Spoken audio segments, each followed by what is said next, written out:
20 अफसरों ने हिंदुस्तान का बजट तैयार किया है।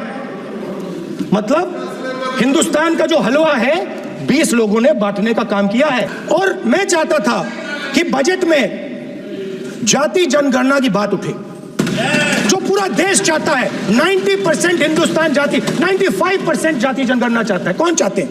दलित चाहते हैं, आदिवासी चाहते हैं, पिछड़ा वर्ग चाहता है, गरीब जनरल कास्ट के लोग चाहते हैं, माइनॉरिटी चाहते हैं, सब चाहते हैं, क्योंकि सब लोगों को यह पता लगाना है कि हमारी भागीदारी कितनी है, हमारी हिस्सेदारी कितनी है। मैं देख रहा हूं सर, सरकार हलवा बांटती जाती है, बांटती जाती है, बांटती जाती है, और बांटता कौन है?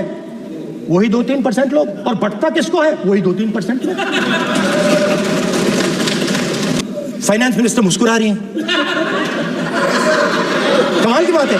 ये हंसने की चीज नहीं है मैडम, ये हंसने की बात नहीं है, ये जाति जनगणना है।